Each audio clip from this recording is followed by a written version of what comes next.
चलिए 301 में से 164 को घटाते हैं। मैं चाहती हूँ आप इस वीडियो को पॉज करें और इसे खुद से करने की कोशिश करें। तो हम बारी बारी से हर एक स्थान की तरफ बढ़ेंगे और जब आप कोशिश कर रहे होंगे इसे हल करने की, तब आपकी समझ आया होगा कि यहाँ पर हमें कुछ फिर से समूह बनाने पड़ सकते हैं या फिर उधार लेना पड़ सकता है। तो चलिए शुरुआत करते हैं अपने इकाई वाले स्थान या वंस की प्लेस से। तो जैसे हम यहाँ पहुँचते हैं, हमें एक मुसीबत मिल जाती है।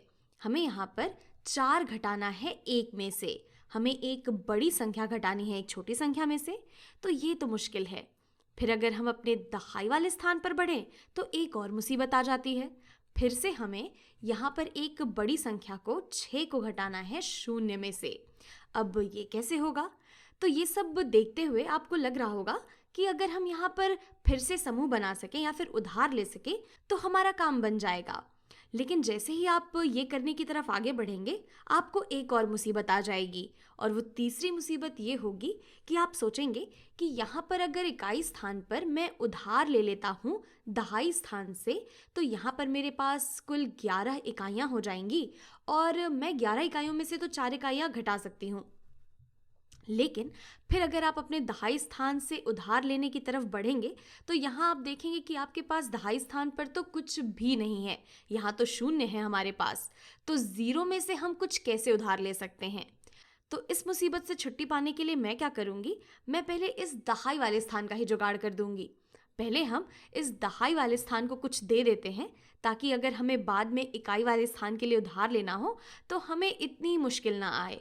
तो इसके लिए हम आगे बढ़ जाएंगे अपने सैकड़े या फिर हंड्रेड्स वाले प्लेस पे। तो यहाँ पर हंड्रेड्स वाली प्लेस पर हमारे पास है 3। तो अगर हम 300 में से 100 उधार ले लेते हैं तो हमारे पास बच जाएगा 200, और जो हमारे पास 100 बचता है उससे हम अपने दहाई वाले स्थान को उधार दे देते हैं। तो 100 ये बराबर है 10 दहाइयों के। 10 दहाइयाँ, या फिर इसे हम 10-10 कह सकते हैं, जो कि 100 के ही बराबर होता है। तो एक बात ध्यान दीजिएगा कि हम यहाँ पर मान नहीं बदल रहे हैं 301 का। यहाँ पर हमारे पास ये जो 2 है, ये है सैकड़े के स्थान पर, तो ये दिखाता है 200 को। ये 10 है दहाई के स्थान पर, तो ये दिखाता है 100 को। तो 200 और 100 हो गया 300, और ये 1 हो गया 301। तो अभी भी यहाँ पर हमारे पास 301 ही है, लेकिन हमने बस यहाँ पर फिर से समूह बना दिया है इस संख्या का। फिर आगे बढ़ते अपने इकाई वाले स्थान की तरफ। तो यहाँ पर अब दहाई स्थान पर क्योंकि हमारे पास 10 दहाइयाँ हैं, तो अब हम उधार दे सकते हैं अपने इकाई वाले स्थान को। तो अगर हम यहाँ पर 1 दहाई उधार दे दें, तो अगर हम 1 दहाई निकाल देते हैं तो हमारे पास यहाँ पर बस 9 दहाइयाँ बचेंगी, और जो 1 दहाई हम यहाँ उधार दे रहे हैं वो हो जाएंगी 10 इकाइयों के बराबर। 1 दहाई में 10 इकाइयाँ होती हैं, और यहाँ 1 हमारे पास क्योंकि पहले से है, तो कुल मिलाकर यहाँ इकाई स्थान पर हमारे पास हो जाएंगी 11 इकाइयाँ। और फिर से ध्यान दीजिएगा कि हम मान में बिल्कुल भी बदलाव नहीं कर रहे हैं।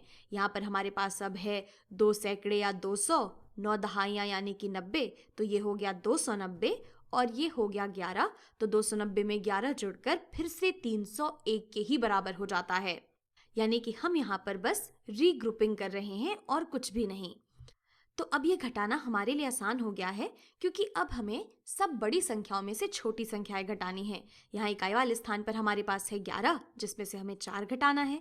तो 11 में से 4 जाता है तो हमारे पास बचता है 7। तो यहाँ पर आ गई हमारी 7 इकाइयाँ इकाई वाले स्थान पर। फिर अगर हम इस दहाई वाले स्थान को देखें, जहाँ पे अब हमारे पास बचा है 9, तो हमें 9 दहाइयों में से 6 दहाइयाँ घटानी हैं।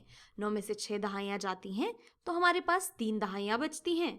फिर इसी तरीके से 200 में से अगर हम 100 घटाते हैं तो हमारे पास बच जाता है 100।